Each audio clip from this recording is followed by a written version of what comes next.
How we gonna get there? Does anybody know? We're heading for the sunshine, that's the way to go.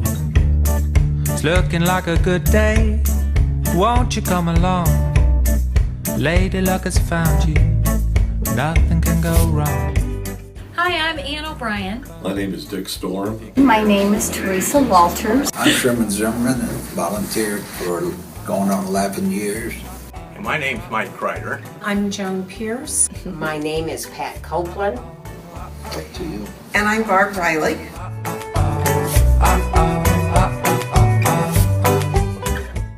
Ann and I work the Monday afternoon shift at the food pantry. I'm in the call center. And my husband and I teach citizenship classes to immigrants in Kansas City, Kansas on Saturday and Sunday evenings. And what I do is I work at the front desk. There is not an average day.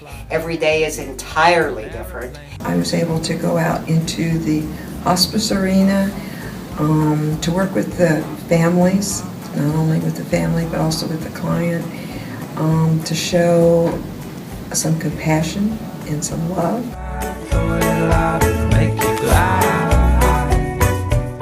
If there's some very, very real need out there by a lot of people who are in that situation through no fault of their own. Because I believe in the organization, and it's helping people from all walks of society.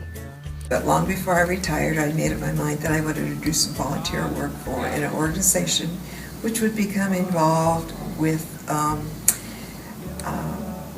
Christ and doing Christ's work here on earth. Okay, I volunteer here for 4 reasons. First of all, I can do it. I have the physical ability to do it. Secondly, I have the time to do it because I'm retired. Third, it's something that I enjoy. I find it rewarding.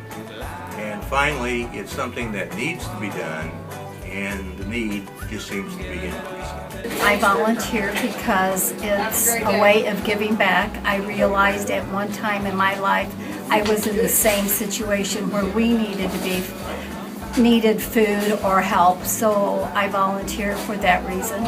Christ said, "For insomuch as ye have done this unto the least of these my brethren, you've done it unto me." So by serving other people, such as immigrants, we serve Christ.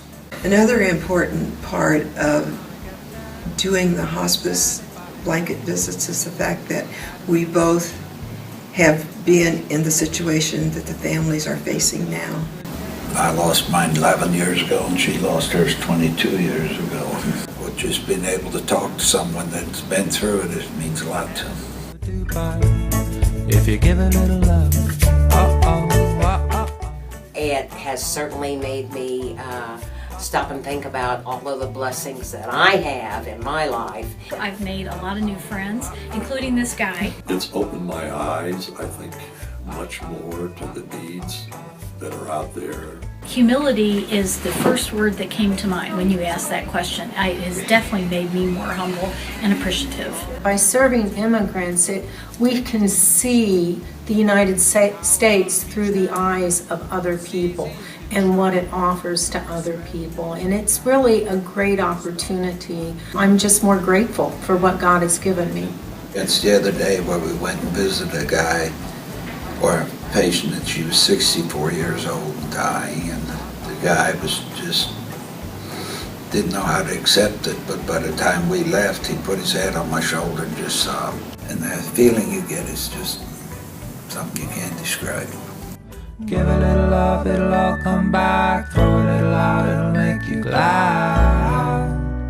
Whoa.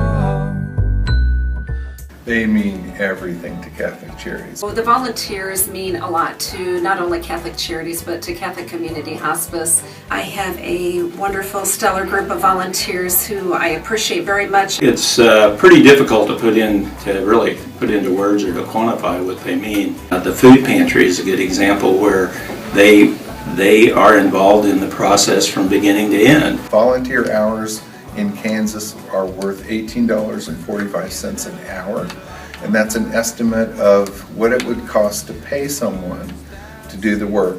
we figure that that helps us feed 6 people for each hour that a volunteer works. We have a blanket program where we have wonderful volunteers out in the community who knit blankets and also quilt, and they donate that. That's a labor of love. So we appreciate every day that you work with us. We know that we could not do this without you. They provide a friendship, a respite for the family, and again, I'm just truly honored to work with them and to display Christ's love in action. I'm very humbled to come to work at Catholic Charities and work for an organization that whose stated purpose is to put love into action. And when I come here and I see our very dedicated volunteers, putting not only their love but their time and their talent into action, it's so very gratifying. So thank you very much for everything you do.